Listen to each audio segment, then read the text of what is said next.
여러분 안녕하세요. 피스 클리닉에서 함께 나누는 건강한 삶에 관한 이야기 시간입니다. 오늘은 한의 전문의이신 좌윤 선생님께서 비타민 C에 관해서 이야기해 주시겠습니다. 선생님 안녕하세요. 안녕하세요. 네, 오늘 선생님 헤어스타일이 바뀌셔서 보시는 분들 굉장히 놀라셨을 텐데 예. 훨씬 젊어 보이시고 감사합니다. 네, 깜짝 놀랐습니다. 저도. 오늘 선생님께서 다루어 주실 이 비타민 C에 관해서 제가 먼저 질문을 드리도록 하겠는데요. 그러면 비타민 C를 저희가 먹고 계시는 분들 이미 많이 계실 줄 네. 알고 있거든요. 근데 이것을 어떻게 복용을 해야 되는지 선생님께서 좀 정확한 설명을 좀 해주셨으면 좋겠어요. 예, 비타민 C 많은 사람들이 먹죠. 그런데 그 비타민을 복용할 때 제일 중요한 건 내가 비타민을 왜 복용하는가에 대한 목적이 분명을 해야 합니다. 그런데 현대인들의 생활 습관이나 또 그가 건강 관리를 잘 못하고 편식함으로 우리가 과일이나 채소에서 얻을 수 있는 비타민 C가 부족하기 때문에 그거를 채우는 측면이 하나 있고요. 네. 두 번째 측면은 비타민 C는 부족한 측면으로 먹는 게 아니고 내가 삶을 활력적으로 살 수 있는가의 측면으로 먹어야 되는 측면이 하나 있습니다. 그리고 마지막 하나의 측면이 미용적 측면이거든요. 네. 많은 사람들이 콜라겐을 많이 사 먹어요. 네. 그런데 콜라겐을 먹으면 우리 몸에는 소화 과정을 거쳐서 그 콜라겐이 다 없어져 버리고 그냥 간에 가서 그냥 단백질 덩어리로 바뀌어서 몸에 공급되게 돼요. 그러니까 피부에 좋으려면 우리 몸에서 콜라겐의 작용을 활성화할 수 있는 게 비타민 C입니다. 네. 그래서 비타민 C를 먹는 게 콜라겐을 먹는 것보다 더 효과적일 경우가 많고요. 또 비타민 C가 콜라겐을 자극하면 우리 몸에 수분을 홀딩할 수 있게 만들어줘요. 그래서 네. 건성인 피부 있는 사람들은 비타민 C를 먹으면 수분이 촉촉해지는 것들을 할 수 있어요. 그런데 문제는 그 정도 먹으려면 또 고용량 요법을 사용을 해야 돼요. 네. 그런데 고용량 요법이라는 것이 얼마나 어려우냐면 사람마다 그 고용량의 용량이 다 다르다는 거죠. 네. 그래서 비타민 C 같은 경우는 설사하기 직전까지가 가장 최적의 용량입니다. 네. 그러니까 내가 비타민 C를 1000mg을 먹는다고 쳐보면 네. 저 같은 경우 실험을 해보면 저는 최적의 용량이 좀 변하긴 하는데요. 12,000에서 18,000 정도가 최적의 용량이에요. 내가 좀 피곤해지면 점점 떨어집니다. 그래서 12,000에서 13,000을 먹으면 설사를 해요. 근데 몸이 건강하면 18,000까지도 올라가요. 그런데 설사를 안 해요. 근데 네. 19,000이 되면 설사를 해요. 하루에 19,000을 먹으려면 6알씩 네. 3번을 거쳐서 먹어야 되죠. 네. 그러니까 3번 동안 6알씩 먹는 겁니다. 네. 그러니까 이게 다 제 몸도 달라지니까 어떻게 네. 말하기가 어려운데 이런 요법을 해야 될 때가 어떤 거냐면 내 몸이 굉장히 피곤할 때 내가 측정을 해서 한 13,000 정도 저녁에 먹고 자겠다 하고 또 다른 걸 겸해서 같이 먹으면 다음날 피곤이 싹 없어집니다. 비타민 C가 들어가서 우리 몸의 효소 작용과 같이 해서 몸의 피로 물질들을 없애서 항산화 작용이 일어나서 활성산소가 줄어들고 해서 몸이 좋아지는 거죠. 비타민 C가 좋다고 해서 계속 먹는다? 그것 또한 좋은 방법은 아닙니다. 좀 새로운 또 정보를 많이 알게 되었네요. 선생님, 비타민C 고용량 요법으로 그러면은 치료를 기대할 수 있는 질환들도 있을까요? 네, 많이 있습니다. 제일 좋은 거라고 생각해 보면 아무튼 몸에 발생하는 여러 가지 염증 문제들. 비타민 C의 가장 좋은 효과는 만성 피로와 그다음에 집중력 저하, 간 질환이 있는 경우에도 사용될 수 있고요. 그리고 비타민 C를 주사로 맞는 분들이 있습니다.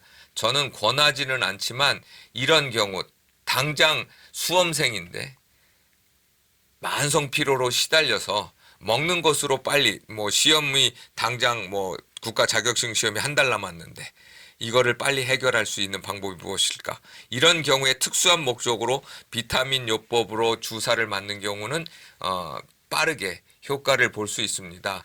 우리 몸은 언제나 일정 구간을 가지고 우리 뇌가 우리 자율신경이 조절을 하고 있어요. 딱 숫자로 맞춰놓은 게 아니라 일정 범위를 왔다 갔다 거립니다. 그러면서 우리 뇌에서 컨트롤하고 있는데 사람들은 어떤 특정한 방법을 정해놓고 그걸 장기간 몸에 사용하게 된다는 것은 몸에 이런 변화를 주지 못하게 만드는 거거든요. 우리 뇌와 신경이 우리 몸을 컨트롤할 수 있도록 하기 때문에 비타민도 효과를 보려고 한다면 주변에 전문가하고 의논하면서 먹고 몸이 회복이 되면 끊는 것이 좋습니다. 그렇다면 선생님, 비타민C 복용 시에 저희가 주의해야 될 점도 있을까요? 예, 네. 그거는 몇 가지가 있는데요. 첫 번째는 산패 된 걸 드시면 안 됩니다. 그래서 비타민 종류 제품은 작은 걸 드셔야 돼요. 뚜껑을 따면 특별히 그 비타민 C는 산화가 빨리 일어납니다. 그래서 진공 상태에서 보관이 되어야 되기 때문에 항상 햇빛이 차단돼야 되고 룸 템퍼레처나 약간 온도가 낮은 곳에서 보관하고 따면 빨리 드시는 것이 좋습니다. 두 번째는 비타민을 파는 제품에 현혹돼서는 안 됩니다. 아까 이야기하는 것은 리보존 비타민 C는 흡수율이 더 좋아서 더 좋다. 흡수율을 높였다라고 하는 건 무슨 뜻이냐면 인위적 조작을 했다는 뜻이에요. 그러니까 우리 몸이 가장 좋아하는 건 인위적 조작이 되지 않는 것. 그러니까 인위적 조작을 할 수밖에 없는 것은 환자의 몸 상태가 흡수를 못하니까 그거라도 넣어줘야 되기 때문에 인위적 조작을 했던 것이지, 건강한 사람들이 뭘 먹기 위해서 인위적 조작을 한 것을 먹는다는 것은 우리 몸에 원하는 만큼 들어가는 게 아니라 더 많이 들어갈 수도 있다는 사실. 그래서 과한 건 좋은 게 아니듯이 항상 평범한 것, 내 몸의 조건이 어떤가, 내가 위 산도 잘 나오고 소화가 잘 되면 그냥 시중에서 파는 비타민C 사 먹으시면 됩니다. 좋은 비타민C 없어요. 세 번째, 비타민C는 수용성이에요.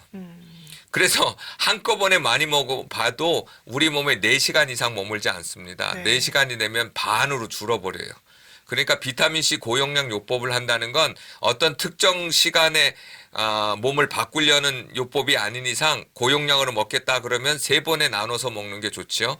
그래서 4시간 정도 3끼에 나눠서, 만약에 내가 6,000ml 먹는다 그러면 2알씩 먹는 게 몸의 효과를 계속 유지할 수 있는 거죠. 혈중의 농도에 비타민C의 농도가 유지돼야 되고요. 또 하나는 감기 약으로 비타민C를 활용하는 게 자연 요법에서 되게 중요한 겁니다. 네. 그래서 내가 감기 기운이 있다 그러면 1시간에 하나씩 계속 비타민C 하나를 먹는 겁니다. 그래서 계속해서 내 몸에서 4시간 정도면 한 4,000ml 가 그렇죠. 유지될 수 있도록 계속 먹는 겁니다. 네. 그렇게 되면 하루나 3일 정도, 사람에 따라 다른데 감기나 이런 문제들이 싹 없어집니다. 그러면 감기약을 먹을 필요가 없게 되겠죠. 그렇죠. 그리고 1년 내내 비타민C를 먹는 건 좋지 않습니다. 우리 몸이 그것 또한 좋은 게 아니고, 될 수 있으면 건강한 사람들은 레몬이나 오렌지로 바꿔서 네. 먹다가 또 다시 먹다가 이런 방법을 사용해야지 365일을 계속 비타민C를 먹는 것은 우리 몸에 안 좋은 걸 쌓을 수 있는 또기 때문에 저는 보통 텀을 한 3개월 정도 두라고 얘기를 하거든요. 네. 쭉 먹다가 3개월을 쉬고. 네, 또 다시 시작. 네. 그래서 몸에 변화가 있다면, 그래서 어떤 약이든 저는 계속 먹는 건 우리 몸에 부담을 준다고 생각하기 때문에 비타민C도 그런 방법으로 드시면 도움이 되죠. 네. 오늘은 우리가 정말 바이타민 C 복용을 하는 데 있어서 계속 복용하고 계셨던 분들, 또 저도 사실은 그랬거든요. 오늘 배우면서 굉장히 많이 찔렸는데 선생님께서 올바른 복용 방법, 그리고 우리가 바이타민 C를 복용하는 것보다는 음식으로 가능한 또 복용할 수 있었으면 더 좋겠다라는 바른 그러한 그 가이드라인을 주시는 시간이었던 것 같습니다. 오늘 이 영상이 여러분들께 많은 도움이 되셨기를 바라면서 이 시간 인사를 드리도록 하겠습니다. 선생님 감사합니다. 네, 감사합니다.